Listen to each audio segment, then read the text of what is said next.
प्रिय बंधू भगिनीनो, मी फादर डॉक्टर पॅट्रिक डिसूजा.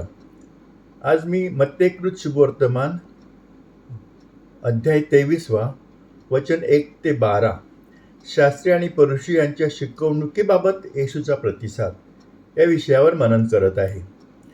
शुभवर्तमानाच्या या उतार्यात मत्ते येशूने त्याच्या शिष्यांना आणि लोकांना शास्त्री आणि परुषी यांच्या वागणुकीबाबत त्यांचा दृष्टिकोन काय असावा याबद्दल दिलेल्या सल्ल्याबद्दल बोलत आहे.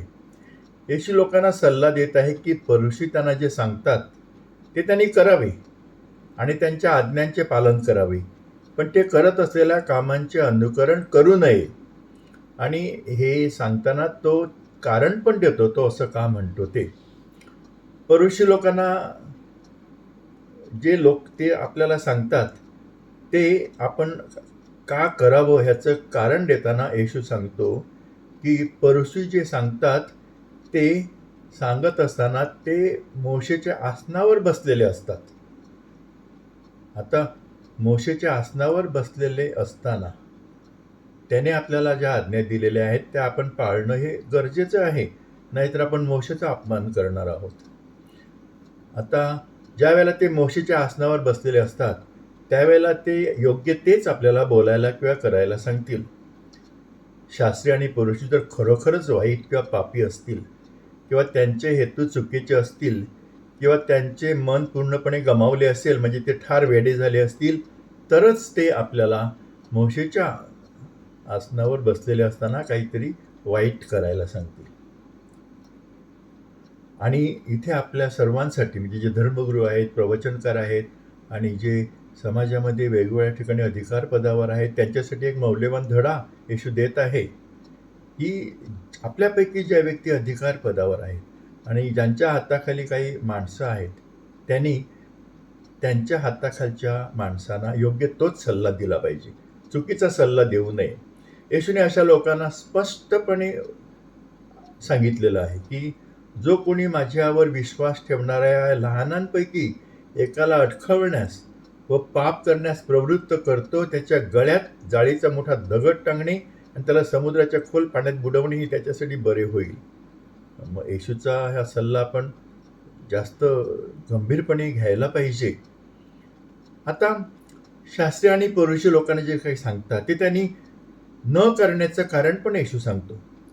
येशू सांगतो की ते उपदेश करतात पण तसे आचरण करीत नाहीत.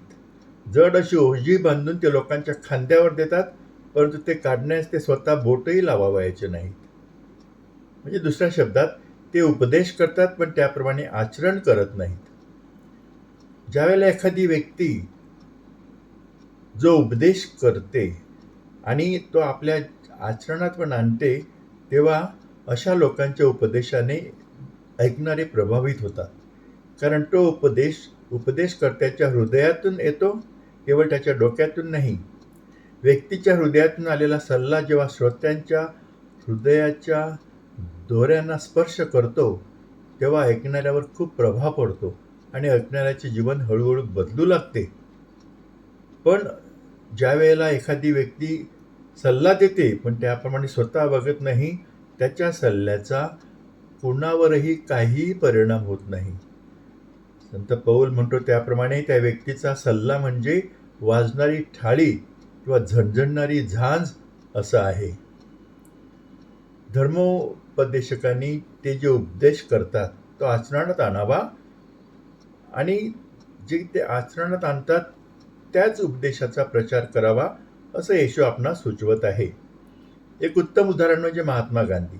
महात्मा गांधीकडे एका बाईने तिच्या मुलाला आणलं आणि महात्मा गांधीला सांगितलं की माझ्या या मुलाला खूप साखर खाण्याचं व्यसन जडलेलं आहे, त्याला तुम्ही काहीतरी मार्गदर्शन करा. महात्मा गांधीने तिला सांगितलं तुझ्या मुलाला पुढच्या आठवड्यात घेऊन ये. दुसऱ्या आठवड्यात ती त्याला घेऊन आली आणि महात्मा गांधीला सांगितलं की मी गेल्या आठवड्यात आली होती, हा माझा मुलगा जो खूप साखर खातो. महात्मा गांधीने त्या मुलाला सांगितलं की बाळा, इतकी साखर खाऊ नकोस, ज्या शरीरासाठी, मनासाठी, भावनेसाठी ती बरी नाही. ती बाई जरा अपसेट झाली, रागावली. तिने महात्मा गांधीला सांगितले की गेल्या आठवड्यात मी त्याला आणलं होतं, त्यावेळेला तुम्ही सांगितलं असतं ते काय झालं असतं. आता एक आठवडा मला थांबायला लागला आणि परत मला इथे यावं लागलं तुमच्याकडे.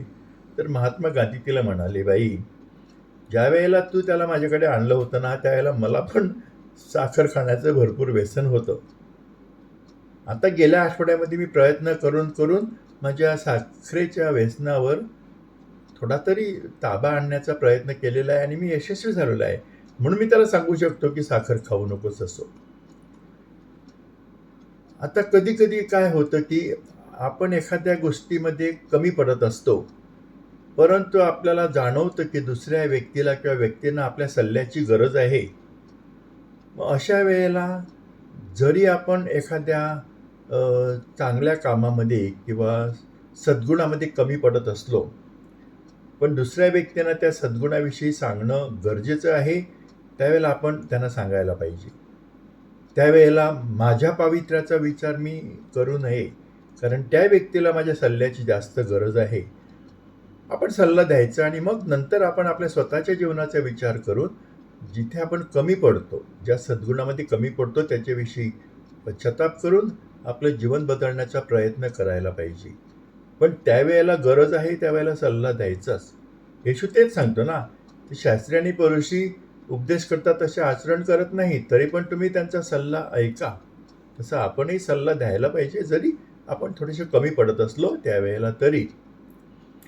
शास्त्री आणि फरीसीविषयी येशू दुसरी गोष्ट सांगतो. ते उपदेश करतात पण तसे आचरण करत नाहीत. जड अशी ओझी बांधून ते लोकांच्या खांद्यावर देतात, परंतु ते काढण्याचे स्वतः बोटही लावावयाचे नाही. हे सदुशी आणि फरीसी लोकांकडून कायद्याचे अगदी काटेकोर पालन करण्याची खूप अपेक्षा करत होते, पण ते स्वतः त्यातलं जास्त काही करायला तयार नव्हते. त्यांचे नियम आणि कायदे हे लोकांसाठी होते, त्यांच्यासाठी नव्हते. ते ढोंगी होते.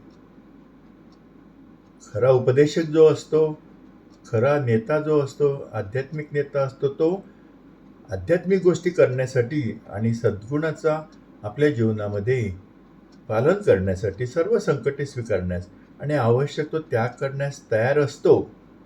तसे ते नव्हते. शिवाय येशू सांगतो की ते त्यांची सर्व कृत्ये इतरांनी पाहण्यासाठी करतात. आपण आपली चांगली कृत्ये गुप्तपणे करायला हवीत, लोकांना दाखवण्यासाठी नाही. आणि आपल्या चांगल्या कृत्यांची प्रशंसा कोणी करावी अशी आपण अपेक्षा करू नये. येशू स्पष्टपणे सांगतो, आपले नीतिमत्व इतरांना दिसावे म्हणून त्यांच्यासमोर आपण वागू नये, याची काळजी घ्या. जर तुम्ही असे केले तर तुम्हाला तुमच्या स्वर्गातील पित्याकडून कोणतेही प्रतिफळ मिळणार नाही. मग आपण एका हाताने जे काही चांगलं कोणासाठी करतो ते दुसऱ्या हाताला कळू देऊ नये. आणि लोकांकडून स्तुती मिळावी म्हणून चांगलं करणे याला काही अर्थ नाही.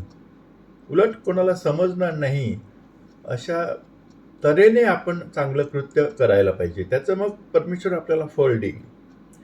त्यानंतर येशू सांगतो की तुमच्यामध्ये सर्वात मोठा हा तुमचा सेवक असावा. जो कोणी स्वतःला उंच करतो त्याला नम्र केले जाईल, जो कोणी स्वतःला नम्र करतो त्याला उंच केले जाईल. इथे येशू सेवक नेतृत्वाबद्दल म्हणजे सर्वंट लीडरशिप विषयी बोलत आहे. सर्वंट लीडर किंवा सेवक नेतृत्व असलेला नेता म्हणजे जो आपल्या स्वतःच्या स्वार्थासाठी नाही, आपली प्रशंसा आणि सन्मान आणि महत्त्व प्रदर्शित करण्यासाठी नाही, आपली प्रतिष्ठा वाढवण्यासाठी नाही किंवा काही भौतिक लाभ मिळवण्यासाठी नाही, तर आपल्या हाताखालच्या लोकांसाठी, लोकांच्या भल्यासाठी, त्यांच्या फायद्यासाठी, त्यांच्या सेवेसाठी कार्य करतो, तो सेवक नेता असतो, तो सर्वंट लीडर असतो. आणि हा सर्वंट लीडर स्वतःला नम्र करतो आणि त्याला उंच केले जाईल.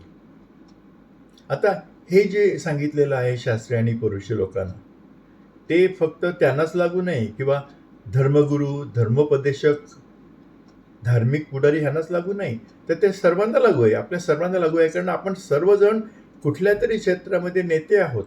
पालक हे त्यांच्या मुलामुलींचे नेते असतात, शिक्षक त्यांच्या विद्यार्थ्यांचे नेते असतात, राजकीय नेते त्यांच्या हाताखालील लोकांचे नेते असतात, सर्व खेळामधील कर्णधार त्यांच्या खेळाडूंचे नेते असतात, डॉक्टर हॉस्पिटलमध्ये नेते असतात, कॉर्पोरेट जगतात आणि कारखान्यामध्ये आणि कार्यशाळेत महत्त्वाच्या पदावर असलेले लोक त्यांच्या हाताखाली काम करणाऱ्या लोकांसाठी नेते असतात.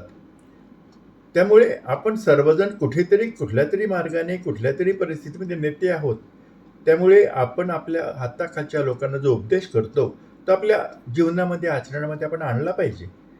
आणि ज्या गोष्टी आपण आपल्या जीवनामध्ये करतो, त्याविषयी जर आपण खऱ्या अर्थाने लोकांना संदेश दिला, तर त्याचा त्यांच्या जीवनावर काहीतरी फायदा होऊ शकतो. आपल्या अंतःकरणातून तो संदेश आला पाहिजे. तो आपल्या अंतःकरणातून संदेश आला तर तो दुसऱ्यांच्या हृदयाला स्पर्श करतो आणि त्यांच्यावर प्रभाव पडतो, त्यांचं जीवन बदलू शकतो. आपण सर्वांनी सेवक नेता झालं पाहिजे. आपले स्वतःचं नाव करण्यासाठी, प्रशंसा आणि उदत्तीकरण मिळवण्यासाठी धडपड करू नये. तर आपला फायदा पाहण्याऐवजी, आपला स्वार्थ साधण्याऐवजी आपण आपल्या हाताखालच्या लोकांची काळजी घेणे, त्यांच्यावर प्रेम करणे आणि त्यांची सेवा करणे आवश्यक आहे. प्रिय बंधू भगिनींनो, तुम्ही माझा हा व्हिडिओ शांतपणे आणि प्रेमाने पाहिला, ऐकला, त्याबद्दल धन्यवाद. हे माझं जे मनन आहे ते तुमच्या मित्रमैत्रिणी, नातेवाईक, जवळच्या लोकांना पाठवा, की जेणेकरून त्यांनाही त्याचा फायदा होईल.